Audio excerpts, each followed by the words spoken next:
विचार के द्वारा देह स्थिति, देह में जो स्थित आत्मा है उसको जान करके प्रपंच में कभी भी सत्य बुद्धि नहीं करनी चाहिए। यह संसार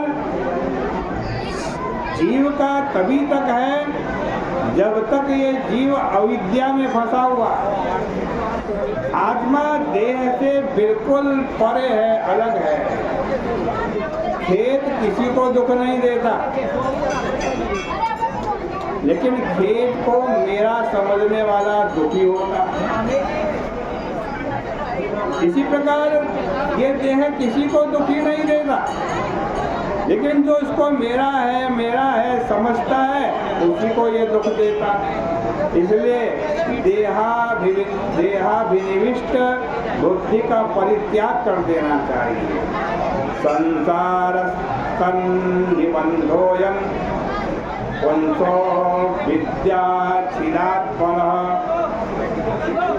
संसार अविद्या मूलक है, देहाभिमान मूलक है। आत्मा का ज्ञान होने पर उसका छेदन हो जाता है। चित छिन्नति इति चित। इसलिए आत्मा के स्वरूप की जिज्ञासा करके शरीर में जो वस्तु बुद्धि है उसका परित्याग कर देना चाहिए। जैसे यज्ञ में हम क्या करते हैं, अरणि मंथन करते हैं। अरणि मंथन के द्वारा अग्नि उत्पन्न करते हैं। वैसे ही आचार्य एवं शिष्य, देखो अधरारणी, एक नीचे की अरणी होती है, एक ऊपर उसको घुमाया जाता है। तो शिष्य क्या है, नीचे की अरणी है, और आचार्य ऊपर घुमाने वाली अरणी है। नीचे की लकड़ी और उत्तरारणी ऊपर की लकड़ी है। ये जो वचन है, जो मंत्र बोले जा रहे हैं, ये संधान है। विद्या क्या है, विद्या संधि है, और उससे क्या उत्पन्न होता है, ज्ञानाग्नि उत्पन्न होती है, और वह संसार के संबंध को जला देती है। देखो अभी तक यह बात कही गई कि आत्मा नित्य है, आत्मा एक है, उपाधि के कारण कर्तृत्व आदि धर्म है। लेकिन यदि कोई ऐसा कहे कि कर्म के कर्ता और सुख दुख के भोक्ता जीव नाना है, अनेक हैं। संसार में माला, चंदन, स्त्री आदि ये प्रवाह रूप से नित्य हैं। इनके लिए कर्ता को ईश्वर की जरूरत नहीं होती है। तब भी शरीर में जन्म मृत्यु तो आएंगे ही। कर्म के कर्ता और सुख दुख के भोक्ता की परतंत्रता तो रहेगी ही, वैराग्य का निमित्त बना रहेगा। दुख केवल मूर्खों को ही नहीं होता, बड़े बड़े विद्वान और बुद्धिमानों को भी दुख होता है। जो लोग कहते हैं कि हम बहुत चतुर हैं इसलिए सुखी हैं, यह उनका अहंकार है, यह व्यर्थ है। क्योंकि उनको भी इस बात का पता है, उस बात का पता नहीं है कि हम मृत्यु से कैसे बचें। जब तक ये नहीं पता चलेगा मृत्यु से कैसे बचें, तब तक दुख ही दुख है भाई। देखो अर्थ किसे कहते हैं, अर्थ एक तो मूर्ख लोग जिसको चाहें उसका नाम अर्थ है। अर्थते इति अर्थ, और दूसरा अर्थ है यर्ति इति अर्थ, जो भाग जाए। आप कितना कमा लो, भागी जाना है, अर्थ उसी का नाम अर्थ है। तो भाई जैसे किसी के सिर पर मौत खड़ी हुई हो, मृत्यु, उसे फांसी पर ले जाया जा रहा हो, फांसी पर चढ़ने वाला हो कोई व्यक्ति, और उससे कोई कहे आ जाओ माल पूरा खाओ, खीर खा लो, तो वो क्या खाएगा? माल पूरा खाएगा, खीर खाएगा? नहीं खाएगा है? मनुष्य की स्थिति यही है। हम सबको भी तो फांसी लगने वाली है, मृत्यु आने वाली है। इसलिए संसार के पदार्थों का उपभोग केवल जीवन निर्वाह के लिए करें। तेन त्यक्तेन भुंजी था माग्रतः कस्यचित् धना।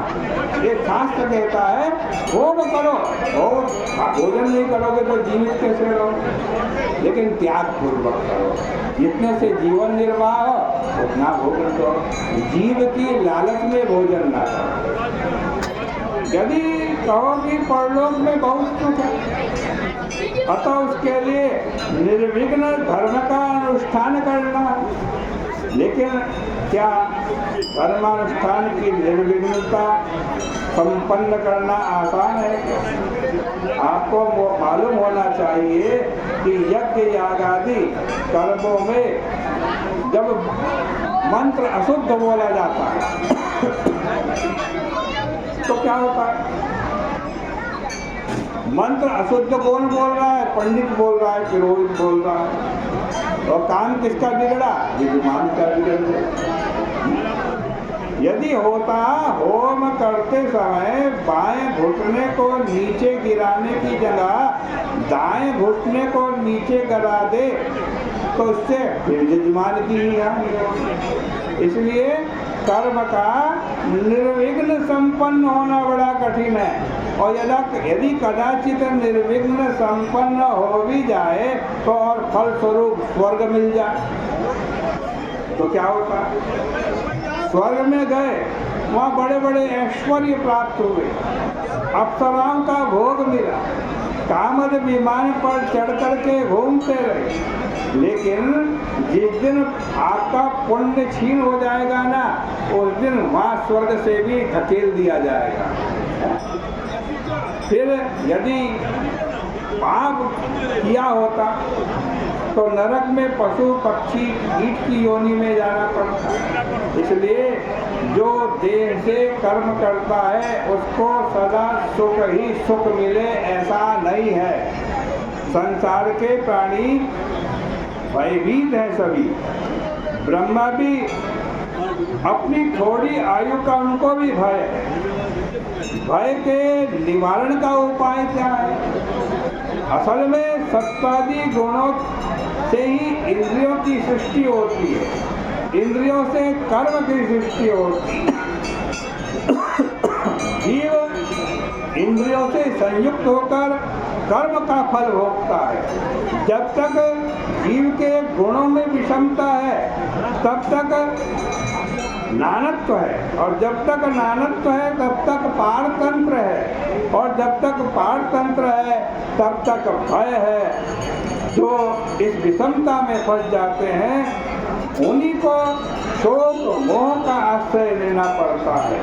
इस सृष्टि के समय एक ही परमात्मा अनेक हो जाते हैं।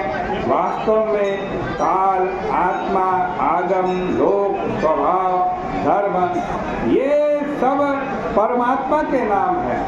अब उद्धव जी ने भगवान श्री कृष्ण से पूछा कि भगवान आप यह बतलाएं कि देह गुणों में रहकर जीव अपावृत है या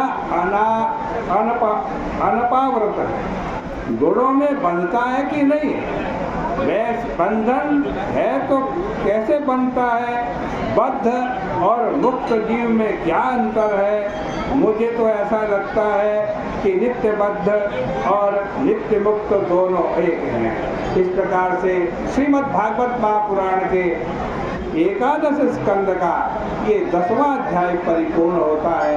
कल को आपके सामने 11वें अध्याय की चर्चा होगी। आज यहीं विराम करते हैं और